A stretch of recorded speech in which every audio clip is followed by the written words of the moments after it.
Hey there, my name's Kowalski. I thought I'd make a video today. While I was doing some practice drills, I remembered something that helped me out, a big help, when I was trying to get myself started and made sure that I had a good sense. Something that I'm comfortable with. So whether you're coming from a background of console playing, and you decide to move from console Overwatch to PC Overwatch, and play with some of your friends who were on PC, and thought, well, now what? Now I need to figure out my sensitivity. Well, I'm gonna help you simplify that and just get used to it. Sure, getting good aim takes quite a while, and getting good sense, even for abilities that don't require much aim, also takes time. But this is gonna make your journey a lot easier, at least in the very beginning. Later down the line, you'll need to work harder. So, what are some of the first things that you're gonna need? Well, let's get started with that. First of all, you're going to need to understand what mouse mat you have, and then how much space you have. You don't have to do exact measurements, but if you can, I'd recommend it. Then, you want to look at your mouse. What kind of mouse do you have? What company made that mouse? If you're like some people who just pick it up anyway, it's like, get a gaming mouse. Okay, cool, now I have a gaming mouse. Do I care? I'm just going to use a sense on it. That's not what you're supposed to do, but some people do it. So if you are one of those people who don't know what type of mouse you have, but you just bought it anyway because it said gaming on it, you need to look up the brand on it. Look at the manufacturer, and you can do this by going to your device manager, looking for your mouse, and then figuring out the name of it, if you have no idea what the name on it is. But if you're someone who purchased a higher end gaming mouse, anywhere from $40 to $60, even $80, I'm sure you know what the sensitivity on it is. And if you don't, your mouse, the manufacturer, should have the brand for it and the model and what sensor you have and what the DPI levels are. Okay, now that we have that out of the way, and you should be able to find out what software you need for your mouse, if it's plug and play or if it has software and all that jazz and updates, let's figure out your sensitivity, okay? So in-game, you should have a default sensitivity when you get the game of 15. Okay? Right there. And me, I use a low DPI. I use a low DPI of 400. Alright? 400 times 15, which is your effective DPI, which is when you multiply your sensitivity in-game of any game, and then multiply that times your number, your DPI on your mouse. That gives you your effective DPI. 15 times 400 is 6,000. I would highly recommend you stay below 5,000 effective DPI. The problem with that is it's too high for some heroes, while some sensitivities are too low. There are players who play in CSGO, for example, or Quake players. I'll use CSGO as a better example. Some CSGO pro players will use sensitivities where they drag their whole arm over their mouse mat, and they have big mouse mats. They have mouse mats spanning like 2 feet or more, okay? They have ones that are like 40 inches in length, 48 inches in length. It's crazy. Maybe 24. Whatever, you get it. They use a lot of mouse mat space, they use their entire arm, they use mainly their shoulder to pivot, and then they use their elbow for fine-tuning. That's dedication. Most people use their wrist for fine-tuning, and then their elbow for pivoting. Okay? So a good way to understand this is 4,000 effective DPI is insanely popular. It's a sensitivity that allows you to track very closely heroes with Soldier, for example. Soldier 76 can do very smooth tracking with your arm. You can do wide turns and fine-tunements. Okay? Let's track that bot, for example. Or, he's not going to peek us right now. This one. Here, using my arm, following that bot pretty closely, right? And even with my wrist, too. I can just track him with my wrist across that distance. My wrist can reach that. My wrist can go here with this sense, can go here. Okay? Now that is fine, but if I'm trying to do a 180 with my wrist, that is not fine. That is not good. I can barely do a 90-degree angle with my wrist. Okay? So now we understand the importance of having that. having, let's say, 800 DPI and 15, that's really fast. Granted, you can do more than a 180 with your wrist, but then what happens when you use your arm? Like, how hard is that going to be? Okay, so that's really, really hard. So you want to find something around 5,000 at the very most being your effective DPI. So let's go back to tanks, for example. Why do you need a DPI that's not, an effective DPI that's not super high, but easy to control? Okay? Actually, let me reiterate that. Why do you need a DPI that's not super low, but allows you the mobility and it's not super high? Okay, so tanks. So as a tank player, as Reinhardt, you want to put up your shield for your team. Okay, you can look up, look around, and you can move around. You are the only mobile shield in this game. Alright? So it's your job to constantly be moving and making these adjustments. And having a super low sense means you can't be doing this. Just because you're a tank player doesn't mean you need to control yourself like a tank. Okay? So there's a tracer behind you. You need to quickly do that. You need to be able... I messed up my fire strike, but you get the point. You need to be able to look behind you quickly and fire strike if there's a tracer or maybe a Winston dives past you for your backline, and then you have a D.Va in front of you, or maybe the DPS are lagging behind. Okay? So those are the snipers in the back. There's two snipers, and you're holding up your barrier, and then a Winston or a tracer's behind you. They're running triple DPS. Your team's moving out of the way, they're in this cover, and now you can turn around and quickly fire strike this tracer who's after your Zenyatta who's around the corner. That would be an ideal situation, and if you have a too low sense, you can't do that in a timely manner.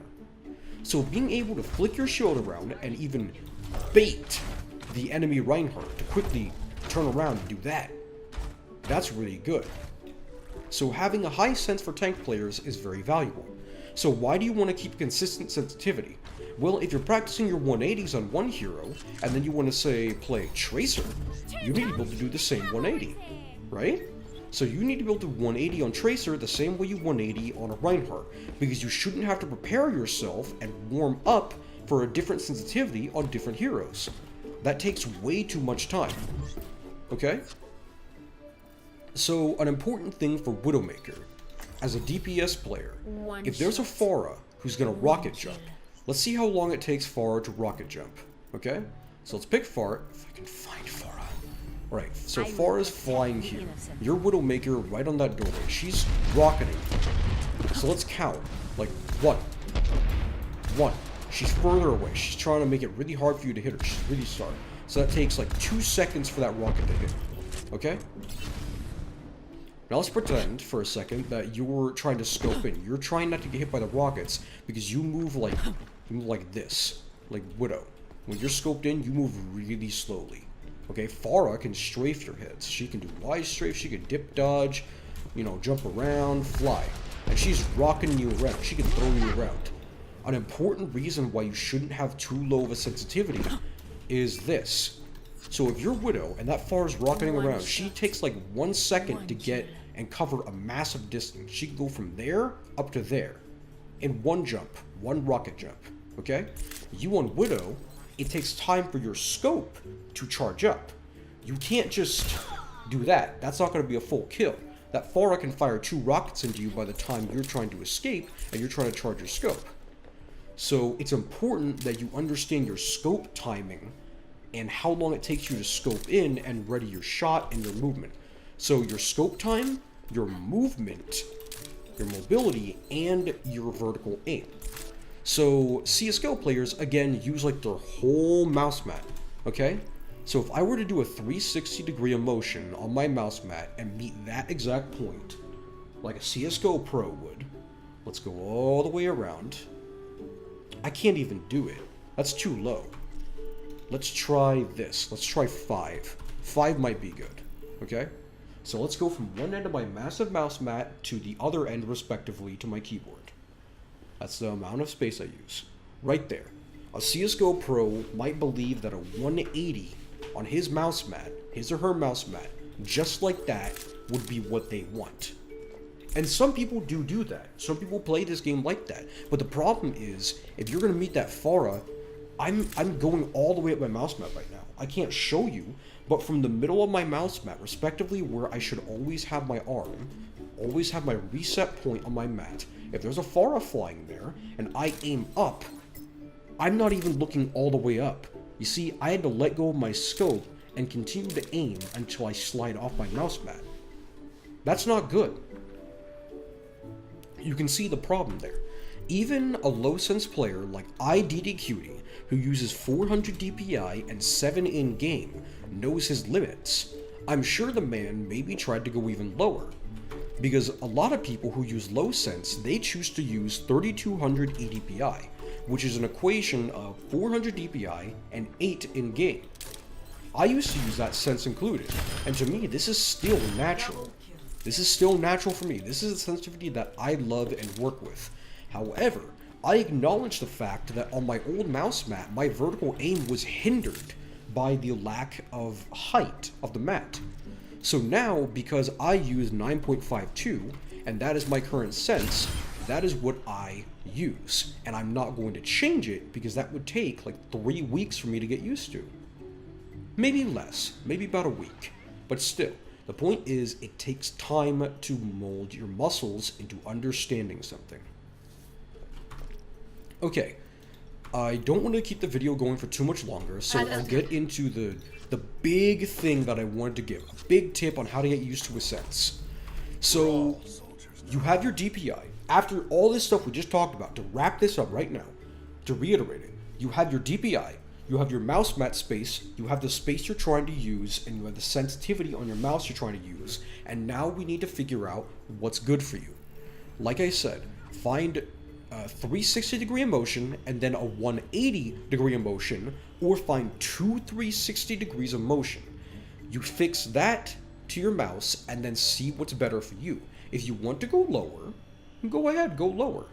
But I would recommend nothing below 3000 EDPI. Don't go below 3000 EDPI, and don't go above 5000 EDPI. You figure out those ranges, and then you should be in your sweet spot of where you want your sensitivity to be. And now, I advise you to walk around with your new sensitivity and see how it goes. If you're going from something insanely high, like let's say you're someone who started up with 1750 DPI, which at 15 would be 1750. That's more than 26,000 EDPI. That's way too high. Way too high. For me, even if I had 800 DPI, which is like the on-and-off switch of my mouse, and 15, that's like, oof, that's too high. That's way too high. That's crazy. How many Ooh, I can't even control that. I tried to reset my position. Let me find this right here. Let's go to that, okay? Let's go to that on my mouse mat. Wow. And let's go... Oh, God. That's more than 360s. Oh, God. It's more than 7 360s. You get my point, okay? That's like 24,000 EDPI. Yeah, 800 times 15 is 24,000. That's crazy, okay? So, you shouldn't be doing that. There's no reason you need that, alright? So choose something consistent, choose something good for you, okay? So, we established that, right? Now let me tell you the big tip. The big reason you're going to do this to get used to your sensitivity as fast as possible. Okay? You just want to pick your highest value, which is the one you started with, if you're traveling down from a low sense. Okay? You want to pick a middle value, your goal. Let's say you want to go from, like, 24,000 EDPI. Alright? You want to go for 4,000, which equates to 400 DPI, a really low sense, to 10 in-game. Okay? This is your goal, but to you, this is like asininely slow. You feel like you're dragging your arm. Alright? You feel like that's really hard to do. So you go lower. Let's say you go to 4. Let's try 4. And yes, this is a sensitivity that you're not supposed to be using.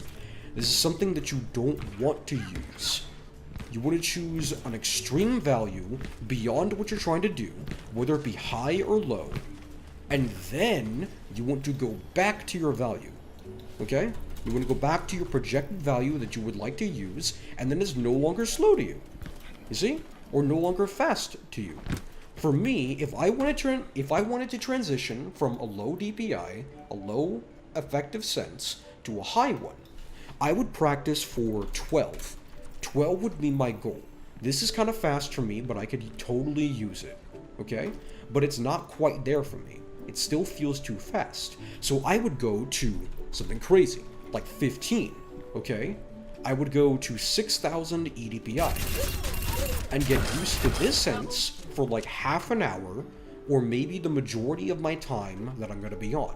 And then I would go back down to 10, or maybe 12. I would go back down to 12, which is 4,800 DPI. Okay?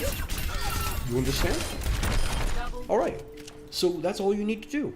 And one final thing, I would recommend getting a friend, yes I know it's scary, getting a friend, it's human contact, you have to find someone to talk to.